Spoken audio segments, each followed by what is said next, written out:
Well, we cannot wait any longer. The stakes are too high to sit idly by, which is why today I'm announcing the Republican-led China Task Force. And I invite the Democrats to join with us. There was one moment in time they said yes. A few months ago they said no. I would say there was no more important time now to join with us together, to work as one nation as we face these challenges. This group will be led by House Foreign Affairs Ranking Member Michael McCall, and it will include Liz Cheney and Anthony Gonzalez, Darren LaHood and Mike Gallagher, Guy Roschenthaler and Denver Riggleman, Elise Stefanik and John Curtis, Andy Barr, John Joyce, Adam Kinzinger, Jim Banks, Michael Waltz, and Chris Stewart. It'll be a microcosm of our entire conference, taking more than 10 committees of jurisdiction and others. They will be looking at a wide range of China-related issues, including influence operations targeting the U.S., including our universities, think tanks, and media outlets, economic threats to our government and our allies, efforts to gain the technologically advantage, and role in the origin and spread of COVID-19. The work will lead to a comprehensive report with legislative recommendations due by October. A new committee that was announced by the Democrats last month was the Coronavirus Oversight Committee, led by one of their most political members of their caucus. I have frequently gone over the existing oversight functions in the House. We all know we have the Oversight Committee. Every single committee has a subcommittee on oversight. 3 additional new oversight committees were put in the CARES Act. It's important to have accountability. And in doing so, in these 3 new committees, you have the inspectors general to select someone. You have the president and another committee who will appoint an individual that will be confirmed by the Senate.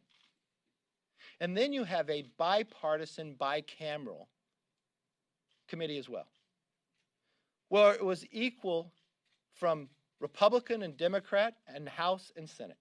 Every single leader, all 4 appointed one, and then the Speaker and Leader McConnell will decide who the 5th person will be. This will be the only partisan committee out there, weighted to an advantage to the Democrats with no senators on as well. But what concerns me about this, not just the redundancy and waste of taxpayer money, it's who was selected. Before we knew the mission of this committee, the Speaker nominated who would become the chair. Jim Clyburn, who is probably one of the most political people on the Democratic side, described this pandemic as a tremendous opportunity to restructure things to fit their vision. Not an opportunity for the health and well-being of Americans, but a political opportunity to restructure in a liberal view the government of America. Maxine Waters, who's also appointed to this committee by the Speaker, she said in 2017, "I'm going to keep working until he's impeached." And Jamie Raskin called for the president's impeachment just 2 days before his inauguration.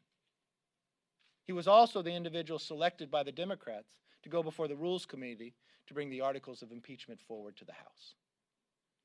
I'm not sure what they have when it comes to holding accountability on the CARES Act. I know what they do politically.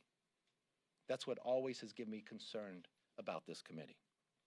While the Democrats might use this to take another stab at impeachment 2.0, Republicans, we remain committed to truth and transparency.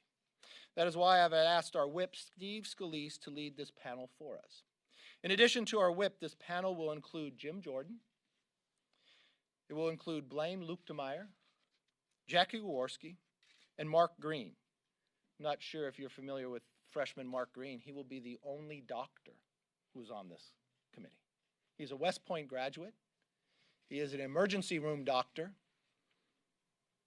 Unlike those who think this committee or this virus is designed to restructure government, the individuals we appointed have one goal in mind: truth and transparency.